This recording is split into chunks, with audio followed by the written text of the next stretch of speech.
Hello Biafrans and lovers of freedom across the globe.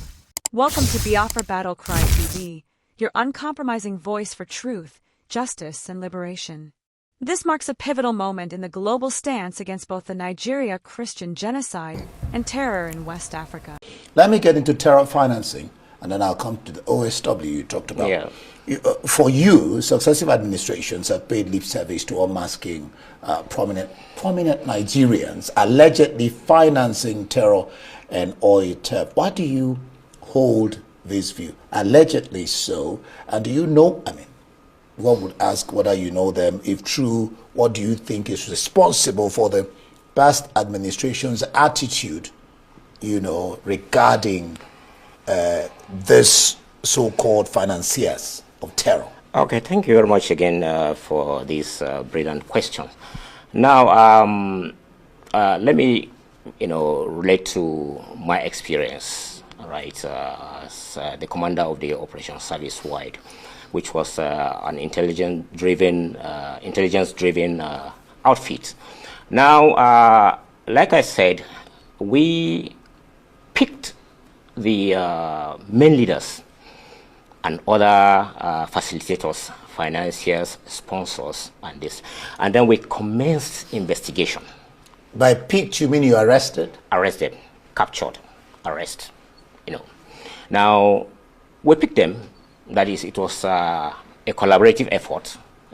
Those elements that I mentioned, and investigation was ongoing, and the investigation team was made up of representatives from the Department of State Services, from the Defense Intelligence Agency, from the military police, that's the army aspect of it, from the NFIU, the investigation, and it revealed so much. And like I earlier said, right, certain intelligence was shared.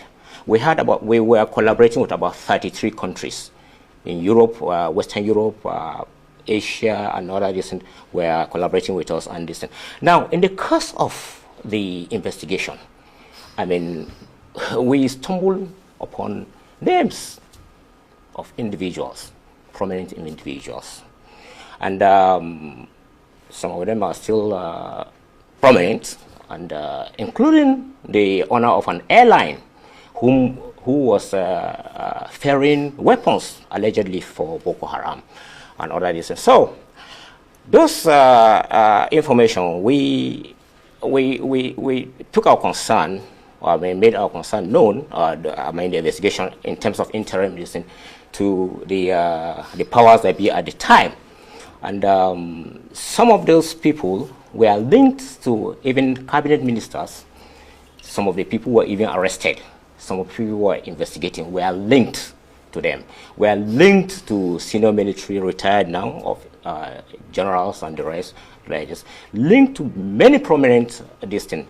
And in the course of our investigation, we now, let me just add also, we had 3 representatives from the Attorney Generals of the Federation Office, that's Minister of Justice, that were with us to guide us while we were making the case, so that because ultimately the Office of the Attorney General was to prosecute those you arrest. Right. Now, but as the thing progressed, we started noticing some kind of how should I put it? We noticed some kind of hesitation.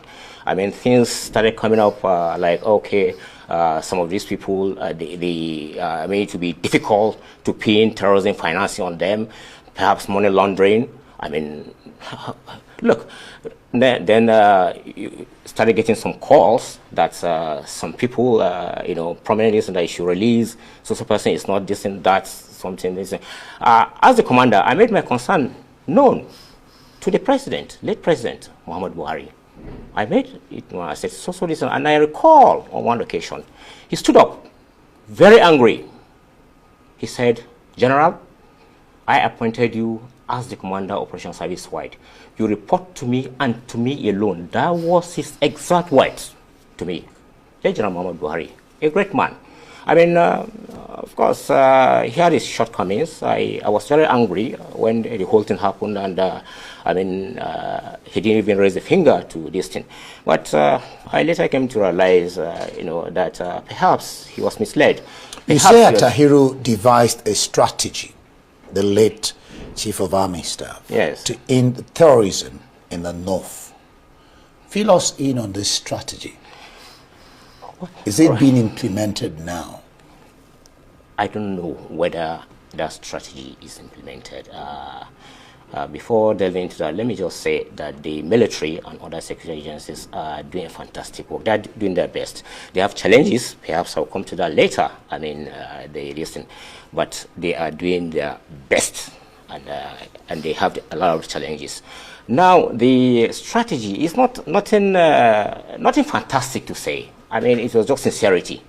Now, we had the OSW, which was on, right? It's set up in 2020. You actually headed the OSW, yes. And the mandate was to dismantle the terrorism financing network in order to fight against terrorism and insurgency. Will it be correct to say that you could not achieve that mandate? No, we achieved. Or that you failed? No, we achieved. Because we achieved to an extent. Because we arrested the leadership of the Boko Haram, just like I said, the leader. I don't want to mention his name because I'm not too sure, but I understand, I heard from the grapevine that he was released along with the 5 key guys. And that leader of Boko Haram, just like I said, the United Arab Emirates shared that intelligence with us. I know, with all this. And he was the one who even recruited the 6 individuals. They were jailed, 2 for life, 1 for 30 years, 1 for 20 years, another 1 for 10 years, and another 1 for 5 years, the 6 of them. He was the recruiter of this thing. And yet, right, that man I learned, he and the 5 other guys who had this thing were released. I don't know for what reason. I don't know what reason. They were never prosecuted, not to the best of my knowledge. I don't know whether they were this, but they were never prosecuted. So, you see, those were kind of the fear, if I may use that term or word, the fear that one has over what has happened right now in terms of the arrest of those leadership. We hope that the thing we see will come to fruition. Yes. You had written to the president concerning your arrest, detention, and compulsory retirement over what an investigation task force you headed unearthed. Tell us more about that. Yeah, like I was arrested on the 18th of October 2021 and detained for 4 days under terrible condition, stripped of all my dignity. I mean, stripped, you know, a general being my headgear removed by a soldier, my boots, I was left barefooted, and in a cell. I mean, it was a terrible situation. And then on 21st of December 2021, they came to release me and they handed over my letter of compulsory retirement. And I made effort to get across to the the late former president. And let me just add, as bitter as I am, as pained as I am over what Buhari did to me, as I said, I realized that he was naive. He was misled, and for that I forgive him, you know, and I urge anybody who has this thing, if it's on account of me, to forgive him for this thing. But anyway, coming back to that, on the I made strenuous effort to have that injustice corrected. It wasn't. Now on June 7th, 2023, that was exactly 10 days before my late mother passed away. She died on the 17th of June. Along the Kaduna-Abuja highway, I and my driver, we survived an assassination attempt. We were pursued by 2 vehicles, and at a point I had to call the commander of the troops along that highway, whom was appointed at the time. I was the general officer commanding 1 division, and they came, and that was what we were able to get away. You know, that was the 4th attempt. And on that, when that thing happened, of course, you can imagine my state of mind. I mean, 2 years after I was thrown out of the army, nothing done, this. So I now wrote to the president Bola Tinubu. I wrote and I passed the letter, through a reliable listen to get across to him, because I didn't want to send it through the open mail. I never wanted this thing to be in the media. So that was, it was signed on the 21st of June 2023. Nothing was done. 6 months later, if you recall, January 2024 last year, that was when the news first broke this day, and then you invited me to arise, and I came and listened. Then I'm afraid my time is up. We didn't have time to talk about the presidency institute, yes. BOI, which again you heard it was convened there, like you yes. said, by the NSA, uncovering 295 oil tankers that yes. convert petrol with major oil smugglers identified. Now you are watching up to this point. This man was kicked out of the military. He was maltreated. Do you know his crime? He was trying to fight insecurity.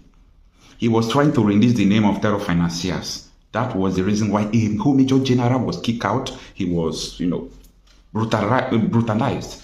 So if I, Okochapi myself, is coming out to tell you people that this terror network, this terrorism will not end in Nigeria. Nigeria government don't have the solution. They don't have all this. If I'm telling you, people will think that, oh, it seems this guy hates Nigeria. Or no. I don't talk about what I hear. I talk about what I know.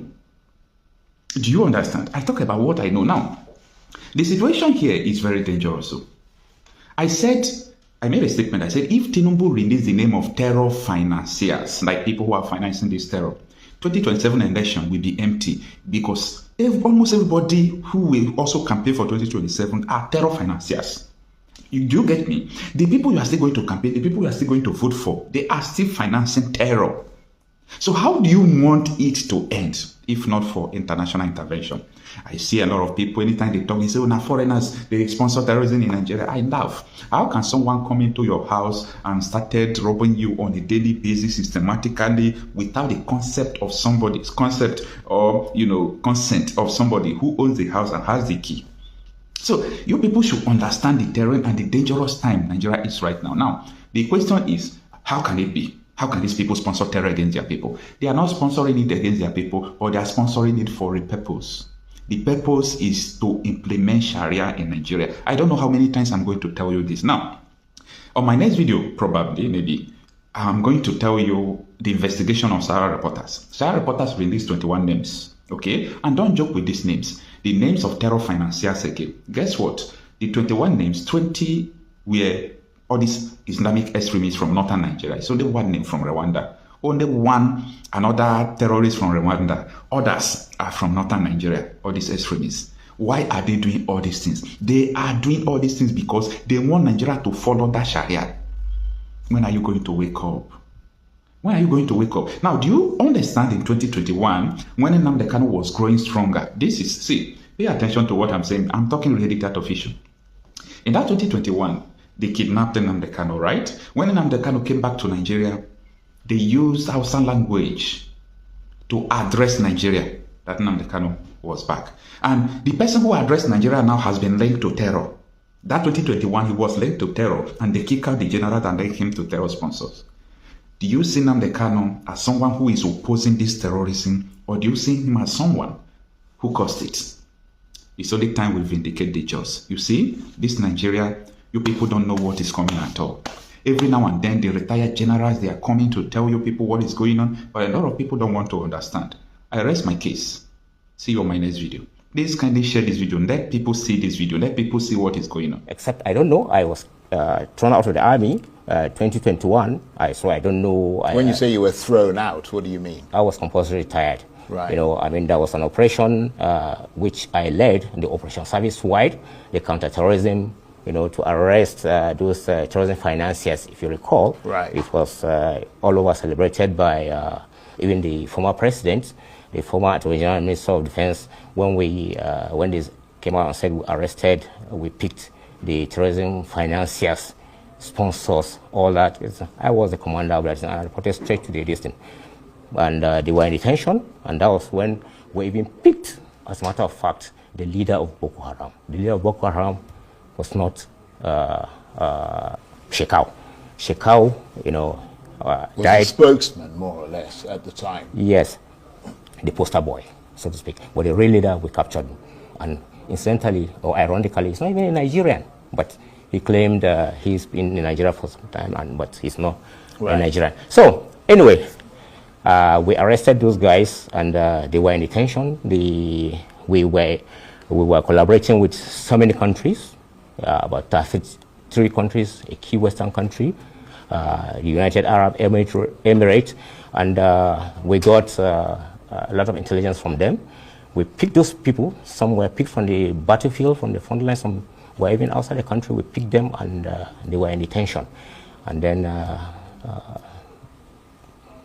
waiting for them to be prosecuted. Then in September, October 2nd or thereabout, next thing I was invited, said for interview at the military police headquarters. And I went there on the 18th, and I was arrested myself and detained in a cell. What for? I don't know. I was 10 initially. When I reported there, the interrogators said when I was removed as a general officer commanding on the 8th of August 2021, I handed over on the 10th of August 2021, 2 days later, because the posting came via signal posting in the night. I became aware of it the following day. That was on the 9th. So on the 10th, I handed over and left and continued with the Operation Service Wide, that one that I reported to the design.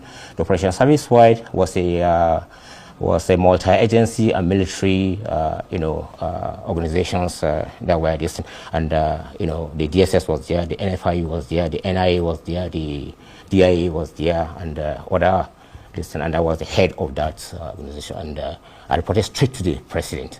And we picked those people, those top distant, including the leader of the Boko Haram, including 5 of the key guys of this thing. I was invited. And then when I got there, they said I was removed as a general officer commanding. That was, like I said, on the 10th of August. And I didn't report to the resource center, the Nigerian Resource Center, where I was posted. And what really happened was that when I was removed, I reported straight to the presidency. And I said, okay, this was what they said, do not report. That they were going to address it. Right. And this thing. So I didn't know it was set up. They kept on this thing. I tried to report, they refused to this thing.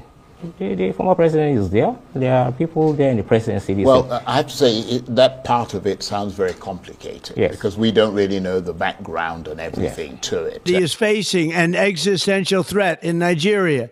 Thousands and thousands of Christians are being killed. Radical Islamists are responsible for this mass slaughter. I am hereby making Nigeria a country of particular concern. That's a legal definition. When the Christians or any such group is slaughtered, like is happening in Nigeria, 3,100 versus 4,476 worldwide. What horrible numbers. Something has to be done. I am asking Congressman Riley Moore, together with Chairman Tom Cole and the House Appropriations Committee, to immediately look into this matter and to report back to me. And I mean, like, immediately. The United States cannot stand by while such atrocities are happening in Nigeria and numerous other countries. It's not only Nigeria, it's all over. We stand ready, willing, and able to save our great Christian population around the world.